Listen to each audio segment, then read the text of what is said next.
Greetings, citizens of the world.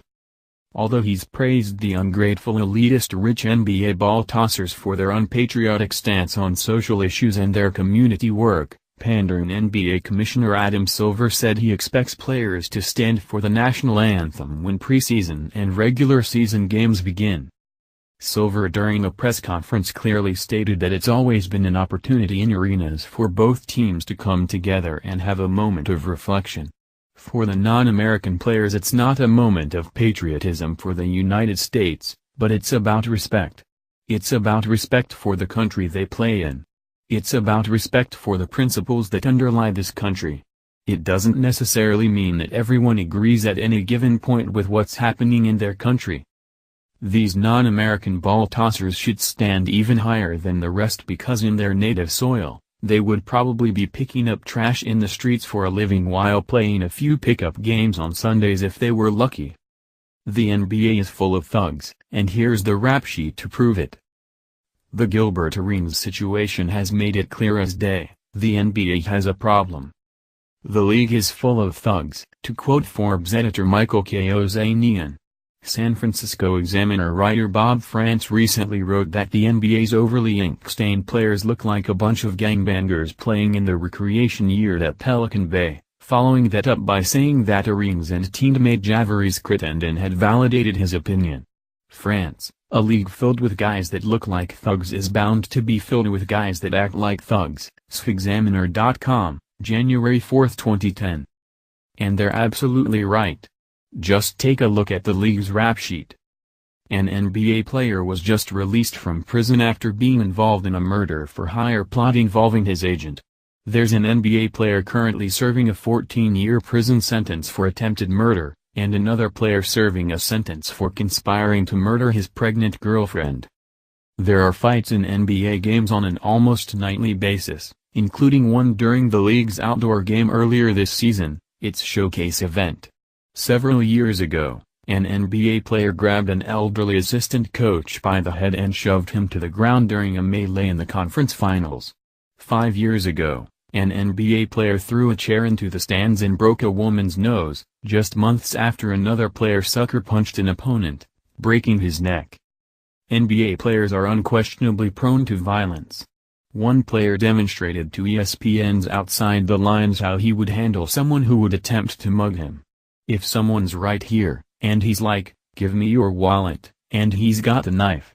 I'm like, "All right man, let me grab my wallet." He grabbed his gun and laughed, "There it is." Now, he's got a chance to turn tail, or he's getting it. Better leave. If you think you can get me with that knife before I squeeze off 3 rounds with this, you'll be gravely mistaken. If that does not epitomize thug life, I don't know what does.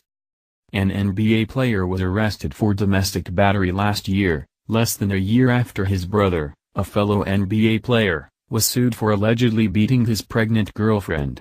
The star of the NBA's championship team was sued for alleged sexual assault over the summer. And let's not forget the NBA player that murdered his teammate back in 2003. The fact is, the NBA has a problem. The league is filled with vile, criminal thugs. No other league deals with the kind of criminal activity that the NBA does. Not the NHL, not Major League Baseball, and certainly not college basketball, where the players are uncorrupted by the money in the pros. Even the NFL has more upstanding citizens than the. Hold on a moment. I'm receiving word that the aforementioned murder-for-hire plot involved NHL player Mike Danton.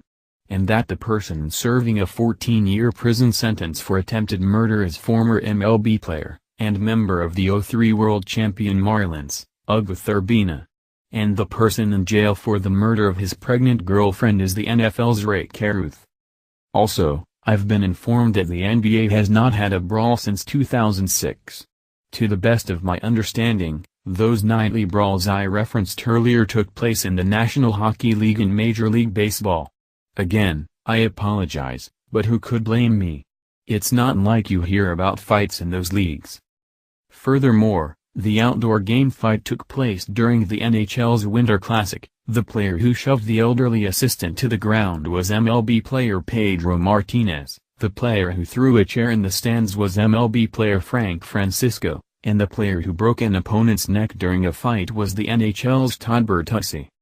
The outside the lines quote was made by MLB player Luke Scott, and the brothers involved in separate domestic violence incidents were MLB's Brian and Marcus Giles. And, apparently, the superstar sued for alleged sexual assault was the star of the Super Bowl champion Steelers, Ben Roethlisberger. Finally, it has come to my attention that the player who murdered his teammate in '03 was Baylor College basketball player Carlton Dotson. Huh.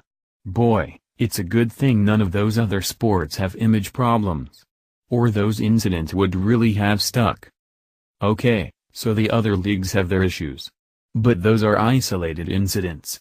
Why judge Major League Baseball just because an elderly man was thrown to the ground and had to be taken away by stretcher, or just because a woman had her nose crushed by a folding chair? And besides, that doesn't change the fact that the NBA is filled with unrepentant, preening, arrogant thugs. Just look at Jason Williams, who killed his limo driver and continues to get into legal trouble. Sure, he hasn't played in the NBA in a decade, and he was retired when said incident took place, but he is still representative of the league as a whole. You know, the same way Jim Leyritz, arrested on DUI manslaughter after the death of a woman in '07, and then arrested in '09 on domestic battery charges, is representative of Major League Baseball. The Pacers-Pistons brawl is perhaps the best example of the NBA's rampant thuggery. Players going into the stands to fight with fans is unprecedented in the history of sports. Except for the time Bruins players went into the stands at Madison Square Garden. And the time Dodgers players went into the stands at Wrigley Field. But Pacers-Pistons was different. After all, as Mike Breen said, Ron Artest had a scary look in his eyes. Mike Milbury was just having fun out there. The NBA's gun problem is another good example. Devin Harris estimated that 75% of NBA players own guns. Take a look at the list of NBA players involved in gun incidents in recent years: Jason Williams, Sebastian Telfair, Arenas, Crittenden, Delonte West, Steven Jackson, Deshaun Stevenson, and Chris Mills. That's 9 whole players, enough to fill an injury-decimated team, and those are just the 9 we know about. It could be 25 or 50 of them for all we know. If 75% of the NBA owns guns, and the NBA has 400 players, then we're talking about 300 pistol-packing NBA thugs. Now, sure, 9, or even 50, out of 300 is a fairly small fraction, and one that would seem to indicate that the vast majority of NBA gun owners are responsible with their weapons. But just the fact that they have those weapons is a bad thing. After all, gun ownership is illegal in the United States. Ed. Note, apparently, the right to bear arms is guaranteed in the Constitution. Who knew? And guns aside, everyone knows that NBA players frequently get in trouble with the law. Remember that book by Jeff Benedict, Out of Bounds, Inside the NBA's Culture of Rape, Violence, and Crime, where he found that 40% of NBA players have a police record involving a serious crime. Sure, his sample size was limited to 177 of the NBA's 417 non-foreign-born players, less than half. And sure, the book did not disclose a detailed listing of his data. New York Times, June 15, 2004. And sure, as NBA Commissioner David Stern noted, the book lumped together those who were accused of crimes and those who were convicted. Ed. Note, apparently, there is indeed a difference between being accused of a crime and being convicted of one. But who cares? 40% of NBA players. Rape, violence and crime. That's all you need to know. And sure, I could do an investigation into cable news, use Bill O'Reilly and Kieran Chetry as my sample size, and say that 50% of cable news hosts have been accused of sexual harassment. But that doesn't matter. It sounds true, doesn't it? It reinforces our preconceived notions. It doesn't matter what's true. It doesn't matter what goes on in other sports. It doesn't matter that for every Javier Crittenden, there's Chris Paul, Darren Williams, and countless others. It doesn't matter that the majority of NBA players are more than likely law-abiding citizens. The league has an image problem. It has an image problem not because of what actually takes place, but because of what observers have convinced themselves takes place.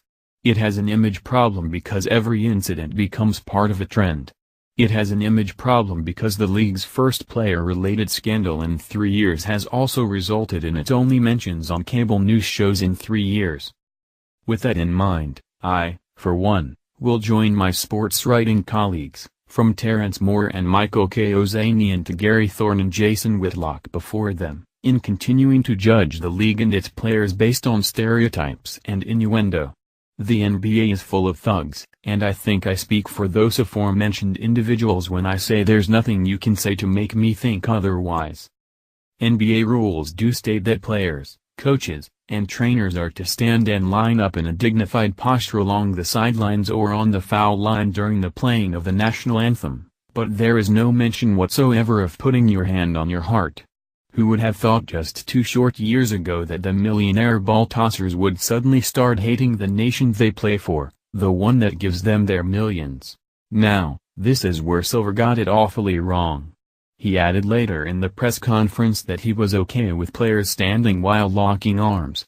So he expects us, who are mostly in the middle class, to watch their games, buy their official merchandise and attend overpriced games only to see the players, who make more money in a year